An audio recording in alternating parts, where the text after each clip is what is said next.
Monsieur le Président, Monsieur le Premier ministre, Messieurs les ministres, mes chers collègues, je tiens d'abord à vous remercier, Monsieur le Premier ministre, pour vos propos auxquels nous souscrivons sans réserve. Souvenons-nous, il y a tout juste 5 ans, notre sidération en observant nos rues vides et en apprenant un nombre de morts croissant chaque jour. Beaucoup ont éprouvé ce même sentiment de sidération vendredi en voyant en direct le président Trump reprendre les éléments de langage de M. Poutine pour humilier le président Zelensky dans le bureau ovale de la Maison-Blanche. Le président américain a reproché au président ukrainien d'avoir participé à une chasse aux sorcières contre Poutine et aidé ses opposants politiques démocrates à en faire de même contre lui. Ces propos insultants contre la politique internationale des États-Unis d'Amérique de ses prédécesseurs Joe Biden et Barack Obama atteignent par ricochet tous les alliés de l'Amérique qui font front commun pour défendre un système de valeurs universel. Les dirigeants des pays alliés de l'Amérique, de l'Europe au Canada ont réagi comme un seul homme pour apporter leur soutien au président Zelensky. Tandis que M. Orban et d'autres partisans de M. Poutine célébraient les propos de M. Trump qui font passer l'agressé pour l'agresseur. Renvoyé comme un serviteur, le président Zelensky est sorti de l'épreuve avec dignité. Avait-il d'autre choix? Que lui était-il reproché? D'avoir fait face sans ciller, d'avoir défendu les intérêts du peuple ukrainien, bien sûr. Il porte la mémoire de ceux qui ont donné leur vie pour défendre leur patrie et celle des victimes de la destruction aveugle du régime russe. Mais pas seulement. Depuis 3 ans, l'Ukraine défend les valeurs portées tant par l'Europe que tous les pays qui se revendiquent de nos valeurs, à commencer par les États-Unis d'Amérique. C'est une immense honte que Trump ait effectivement changé de camp dans la guerre russo-ukrainienne en rejoignant la Russie. Les États-Unis se sont alignés non pas avec nos alliés de l'OTAN, mais avec la principale menace historique de l'OTAN, Moscou. Il est impensable qu'un président américain puisse agir ainsi. Ce n'est pas moi qui le dis, mais John Bolton, ancien conseiller de la sécurité nationale au début du premier mandat de Donald Trump, après avoir été notamment sous-secrétaire d'État sous George Bush. Le Make America Great Again promet donc de se faire au détriment des alliances historiques. America First est l'incarnation de la politique défendue par les partisans du moi d'abord. L'Europe s'est constituée pour justement tourner le dos à la politique du moi d'abord qui a conduit à 2 guerres mondiales. Donald Trump répétait dans ses meetings qu'il était capable de mettre fin à la guerre en Ukraine en 24 heures, tout comme M. Poutine pensait qu'il allait prendre le contrôle de ce pays en 3 jours. 3 ans plus tard, la Russie s'épuise et ne paraît pas en mesure de gagner cette guerre, même en faisant appel à des troupes venant de Corée du Nord. Dans le même temps, l'OTAN a vu la Suède et la Finlande la rejoindre. Nous voyons 3 priorités. La première, aider l'Ukraine. La deuxième, faire de l'Europe une puissance militaire. Et enfin, mobiliser la population. Tout d'abord, l'Ukraine. Et comme le président Larcher l'a fait il y a quelques jours, nous saluons l'action de Nadia Sologoub, présidente du groupe d'amitié France-Ukraine.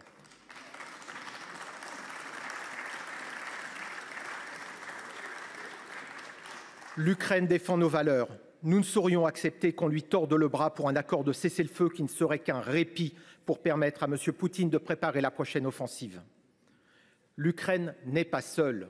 L'Ukraine ne doit pas être seule. Si les États-Unis se retirent, il sera de la responsabilité de l'Europe de s'y substituer.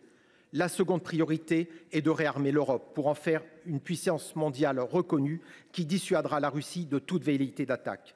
Le plaidoyer pour une défense européenne exprimé par le président de la République en 2017 à la Sorbonne apparaît désormais à chaque Européen comme visionnaire. Cela participe à faire de la France un leader pour organiser désormais ce tournant. La présidente de la Commission européenne, Ursula von der Leyen, a dévoilé ce matin le programme ReArm Europe qui pourrait mobiliser près de 800 milliards d'euros. La sécurité de l'Europe est menacée de manière très réelle. J'ai pu l'observer à Tapa, en Estonie.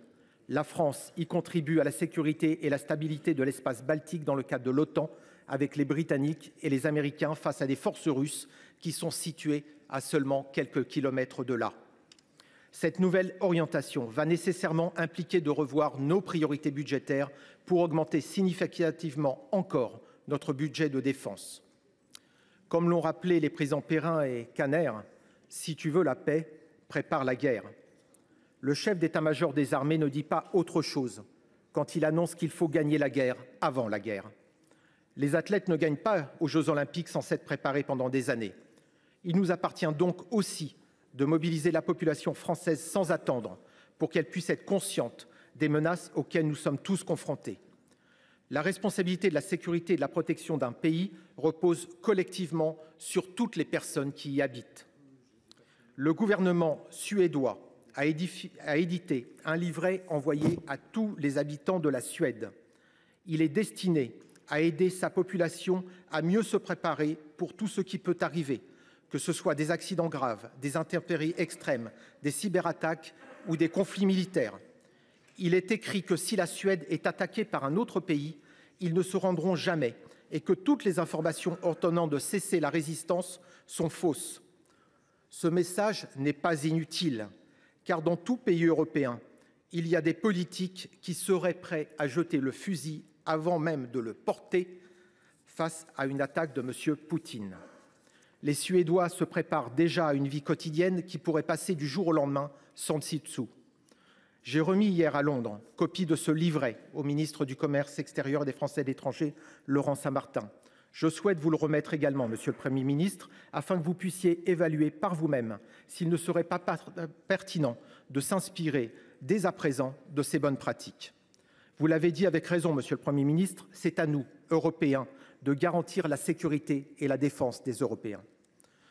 Nos forces armées continentales additionnées à celles du Royaume-Uni, c'est plus de 2,5 millions de soldats professionnels, soit 25% de plus que les forces russes, avez-vous dit hier à l'Assemblée nationale. L'Europe est une puissance militaire qui s'ignore. Elle doit désormais s'affirmer. Il y a toutefois un principe de réalité. Elle a autant aujourd'hui besoin des Américains que les États-Unis ont besoin de l'Europe pour assurer leur sécurité. J'ai pu le mesurer dans le domaine de la cybersécurité où les hostilités ont démarré depuis bien longtemps.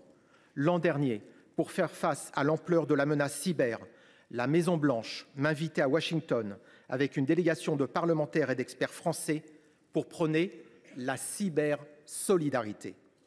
La brutalité du propos de Donald Trump aura eu des mérites, celui de renforcer la solidarité entre les Européens.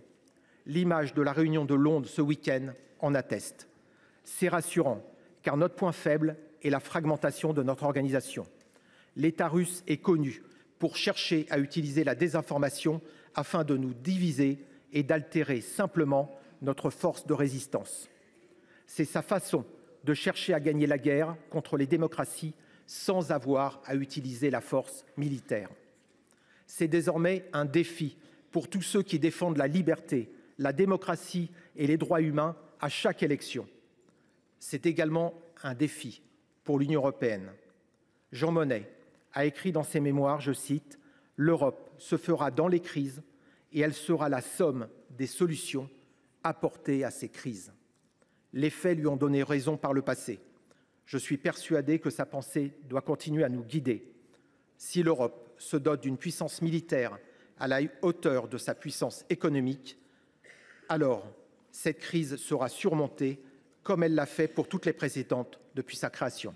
Je vous remercie. Merci, mon cher collègue.